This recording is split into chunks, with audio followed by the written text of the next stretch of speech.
ফেনী শহরের পানি নিষ্কাশনের অন্যতম খাল পাগলিছড়া, কিন্তু অবৈধ দখল ও ভরাটের মুখে পড়েছে খালটি।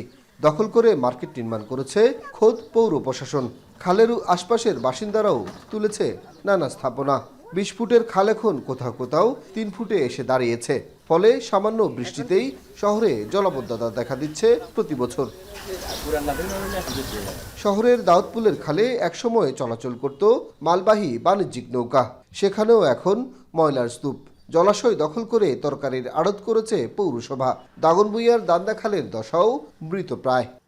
আমরা তো সেখানে মাছ ধরতাম, তারপর সাঁতার কাটতাম, আমাদের শৈশবের অনেক স্মৃতি আসলে এখানে আছে। পৌরসভার লোকে তো মানে উপরে খালের উপরে দোকান দিয়ে ট্যাক্স খাইতেছে, ঘর ভাড়া খাইতেছে, আর ওনাদেরকে কিছু বললে ওনারা সরকার থেকে লিস্ট নিয়ে কিনছে। হ্যাঁ, গোসলখানার পানি দিতে পারে, এটা কোনো সমস্যা নেই, কিন্তু আউটলাইনটা দেওয়াতে খালের পানিটা দেখেন আপনি একদম কালা, পুরো বিশ্রী হয়ে আছে, যেমন আলকাতরার মতো হয়ে আছে। বাজারের যত মানে ভোজ্য পদার্থ আছে সবগুলো এই খালের ভিতর দিয়ে যাচ্ছে, পাগলিছড়া হয়। দখল দূষণের কবলে জেলার 244টি খাল ও শাখা নদী। 2024-এর আগস্টের শেষে ভয়াবহ বন্যার সাক্ষী এই জনপদ। স্থানীয়রা বলছেন, সেই বন্যা দীর্ঘায়িত হওয়ার অন্যতম কারণ খাল দখল ও দূষণ। পানি উন্নয়ন বোর্ড জানায়, দফায় দফায় উদ্যোগ নিয়েও অবৈধ স্থাপনা উচ্ছেদ করতে পারেনি তারা। কাগজে কলমে থাকলেও 60% খালের অস্তিত্বই নেই। খাল খনন, পরিষ্কার ও খালে প্রাণ ফিরিয়ে আনতে নানা উদ্যোগের কথা জানান স্থানীয় সরকার বিভাগের উপপরিচালক ও ফেনী পৌরসভার প্রশাসক।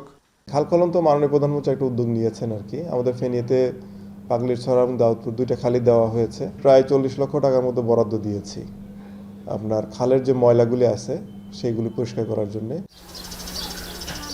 সোনাগাজীর 56টি, দাগনভূঞার 52টি, সদরের 39টি, পরশুরামের 4টি, ছাগলনাইয়ার 3টি এবং ফুলগাজীর সব খালি এখন মৃতপ্রায়। একসময়ের প্রবাহমান ফেনীর পাগলিছড়া খাল এখন ময়লার ভাগাড়। এমন দুরবস্থা জেলার প্রায় সবগুলো খালের। খালগুলো কি ফিরে পাবে তার ঐতিহ্য রূপ, নাকি হারিয়ে যাবে মানচিত্র থেকে? এই প্রশ্নের উত্তর খুঁজছেন স্থানীয়রা। সোলাইমান ডালিম, এখন ফেনী।